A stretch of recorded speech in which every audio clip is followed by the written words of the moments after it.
Bonjour, je m'appelle Céline Puccini, je suis professeure de maladies infectieuses à Nancy et je travaille actuellement au ministère comme chef de projet national à l'antibiorésistance depuis janvier 2019.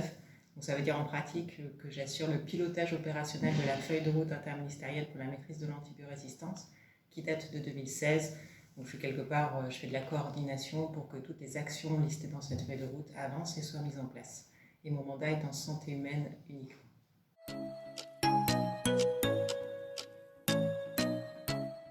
Donc le rôle du gouvernement, c'est de faire de la stratégie de santé. Donc on a comme référentiel, si on peut le dire comme ça, une feuille de route interministérielle qui date de 2016, qui est une seule santé, One Health, donc c'est à la fois santé humaine, santé animale et environnement. Et en fait, ça permet de mettre en place différentes mesures au niveau national qui sont en accord évidemment avec les recommandations européennes et internationales pour lutter contre l'antibiorésistance. Donc vous savez qu'il y a deux gros volets pour la lutte contre l'antibiorésistance. Il y a la prévention et le contrôle des infections, parce que quand on n'a pas d'infection, on n'a pas besoin d'antibiotiques. Donc c'est à la fois les infections communautaires, comme par exemple la Covid avec les gestes barrières, et les infections associées aux soins qui sont extrêmement importantes. Et on a un plan sectoriel qui s'appelle le PROPIAS, qui s'intéresse spécifiquement à cette question des infections associées aux soins. Et il y a le deuxième volet qui est le volet bon usage des antibiotiques. On prend les antibiotiques quand il faut, comme il faut. Et les deux sont extrêmement importants et synergiques pour la lutte contre l'antibiorésistance.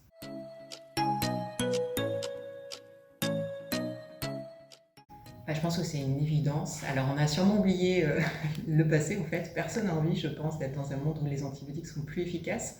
Quand on lit des romans historiques ou quand on demande à nos grands-parents, en fait eux se rappellent, et un monde où on peut mourir d'une blessure pas soignée, où on doit être amputé après, par exemple les blessures lors de la Première Guerre mondiale, c'était quand même courant, où on peut mourir d'une pneumonie. Je pense que personne n'a envie de revenir à ce passé. Et on ne réalise pas, je pense, suffisamment que les antibiotiques, c'est le pilier de la médecine moderne. On ne peut pas aller en réanimation, ou c'est très risqué d'aller en réanimation sans antibiotiques, puisqu'en fait la réanimation est associée à des infections. C'est pareil pour la chirurgie complexe, c'est pareil pour les traitements immunosuppresseurs. Donc en fait les antibiotiques permettent de faire de la médecine comme on la connaît aujourd'hui. Et après, quand on regarde un petit peu ce qui se passe au niveau international, l'antibiorésistance est nettement aggravée depuis, je dirais, une grosse vingtaine d'années, même si ça a commencé depuis qu'on a des antibiotiques. Évidemment, on a déjà connu les résistances dès l'utilisation de la pénicilline, mais ça s'est nettement emballé, on va dire, depuis une grosse vingtaine d'années au niveau international.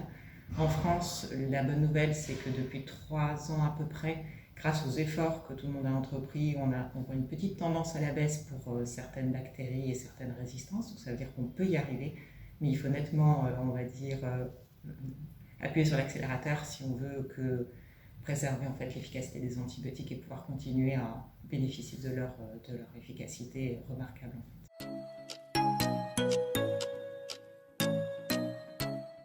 Quand on a une bactérie qui est résistante aux antibiotiques, surtout quand elle est multirésistante, résistante à de nombreux antibiotiques, on ne peut plus utiliser les antibiotiques de première intention qui sont listés dans les recommandations. On va utiliser des antibiotiques de deuxième, voire troisième intention, voire dernier recours, donc le nom dit bien ce que ça veut dire.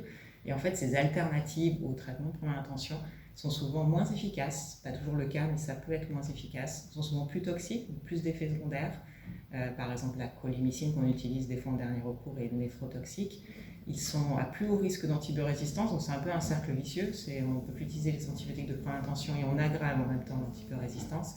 Et ils sont souvent aussi pour le patient parentéraux plutôt qu'oraux, donc c'est nettement moins confortable, voire des fois limité à l'usage hospitalier. Donc en termes de qualité de vie pour les patients, ça n'a rien à voir.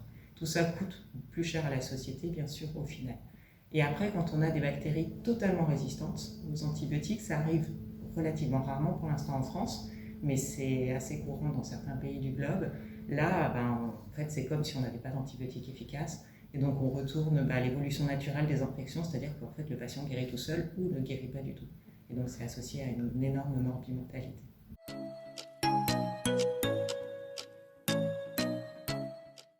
Alors je pense que ça concerne tout le monde il y a deux façons de voir les choses. Premièrement, parce que tout le monde en fait peut avoir une infection à bactéries multirésistante. Pas seulement quand on est en mauvaise santé, pas seulement quand on est en contact avec le monde hospitalier par exemple, et pas seulement quand on a pris des antibiotiques.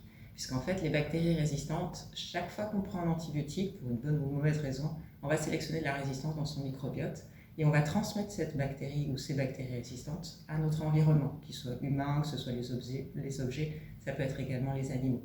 Et donc en fait, il y a de la transmission de bactéries multirésistantes, ce qui explique que quelqu'un en très bonne santé, qui n'a aucun contact avec le monde de la santé, qui n'a jamais pris d'antibiotiques, eh ben, il peut avoir des bactéries multirésistantes, par exemple dans son microbiote, que ce soit la peau, que ce soit le tube digestif, et avoir une infection en bactéries multirésistantes. Donc il y a déjà ce premier aspect, tout le monde peut être touché, quels que soient ses facteurs de risque ou son absence de facteurs de risque. Deuxième raison, c'est aussi parce que tout le monde peut agir. En fait, l'antibiorésistance, ce n'est pas uniquement un problème de docteur, ce n'est pas uniquement un problème de spécialiste des infections.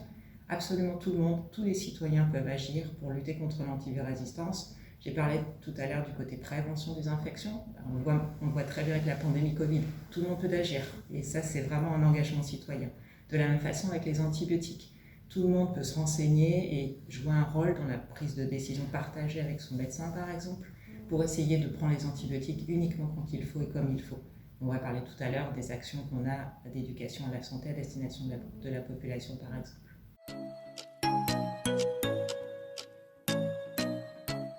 La mobilisation européenne et internationale est vraiment très importante. Et ça, c'est une excellente nouvelle, ça permet de faire avancer les choses. Donc si je veux simplifier, en fait, au niveau européen, il y a eu un plan d'action dès 2012 qui a été mis à jour en 2017, qui guide nos actions, bien évidemment. Au niveau mondial, l'OMS a établi un plan Global Action Plan en 2015 qui était novateur dans l'idée qu'il était One Health, donc une seule santé, donc les 3 secteurs dont j'ai parlé tout à l'heure, et qui a également beaucoup influencé les plans d'action nationaux de tous les pays dans le monde. Alors en France, on avait commencé avant, donc ça c'est quand même une bonne nouvelle, mais bien sûr que nos plans et nos feuilles de route sont en accord avec ce qui se passe au niveau international. Et après, spécifiquement à l'Europe, j'en parle parce que le ministère est impliqué, on a une action conjointe qui est cofinancée par la Commission européenne. Donc les actions conjointes, ce sont des actions qui impliquent tous les États membres de l'Europe et qui visent notamment à faire du partage d'expériences. Cette action conjointe s'appelle JAMRAI et elle concerne à la fois la résistance aux antibiotiques et les infections associées aux soins, et elle va se terminer en début d'année prochaine.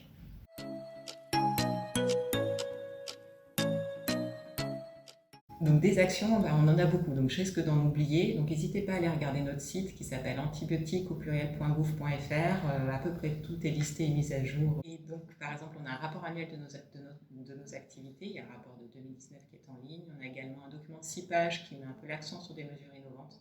Et tout ça est disponible sur le site.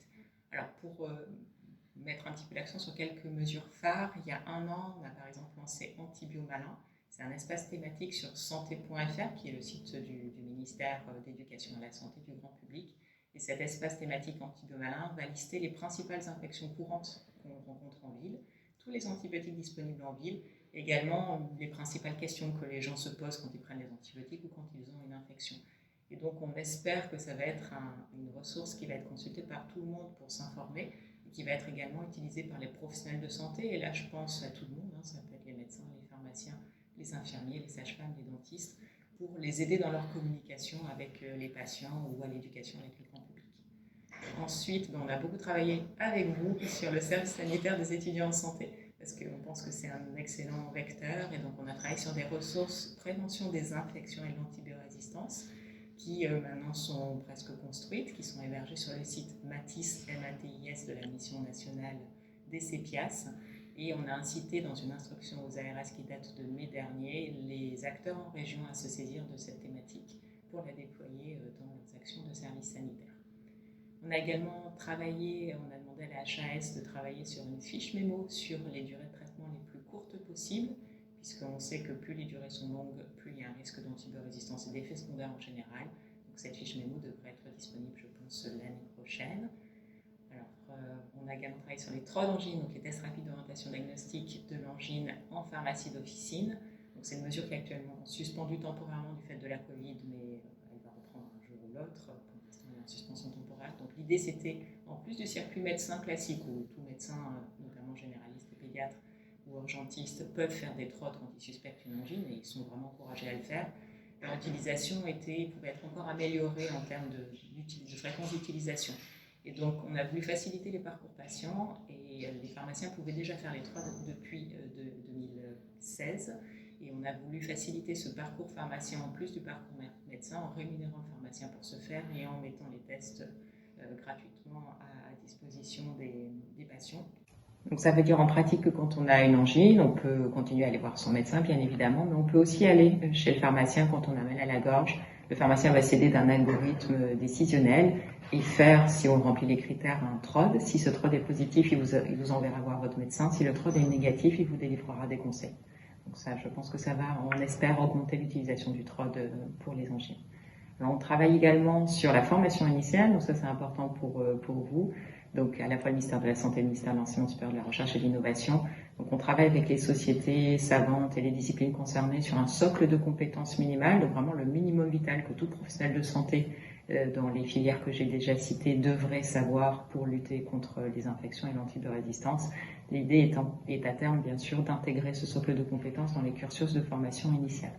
On travaille aussi sur la formation continue, donc ça sera pour vous quand vous serez un tout petit peu plus grand, puisque la prévention d'antibiorésistance est listée comme orientation prioritaire au niveau national, et on travaille également avec l'Agence nationale du DPC sur un appel d'offres dédié à cette thématique sur 2021-2023.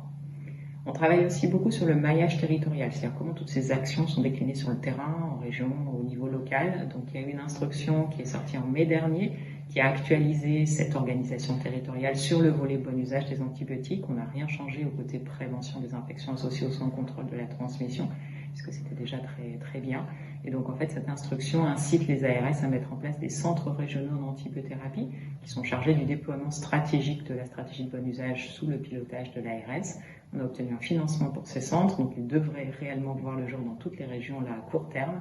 Et on incite également à mettre en place des équipes multidisciplinaires en antibiothérapie composées au minimum d'infectiologues, pharmaciens, microbiologistes et infirmiers, au moins une équipe par GHT.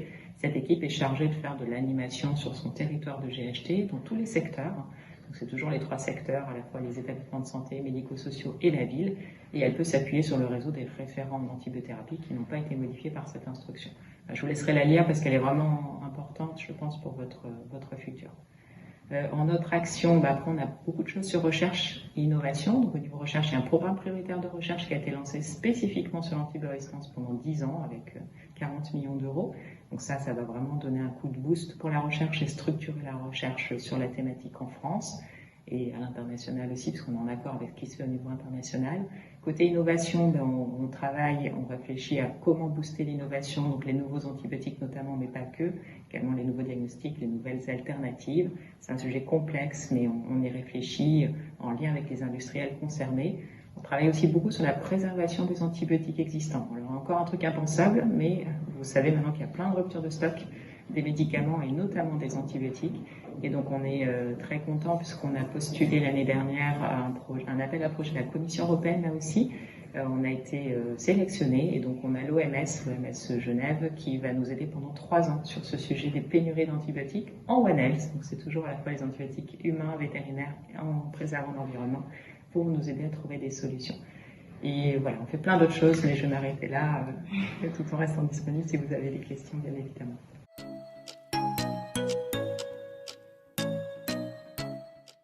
Alors mon message, il est simple, c'est on a besoin de vous. Et c'est incontournable, je pense, de s'intéresser à l'antibiorésistance, quoi qu'on fasse en fait en tant que professionnel de santé. Je pense que la lutte contre l'antibiorésistance, c'est comme le réchauffement climatique, si on ne fait rien, c'est inéluctable, mais on peut agir. Et je sais qu'on peut agir puisqu'on voit qu'on commence à s'améliorer au niveau français dans les 3 dernières années, même si c'est discret. Donc je pense qu'on peut agir, je pense qu'on doit agir, et je compte vraiment sur vous pour faire la différence dans les années qui viennent.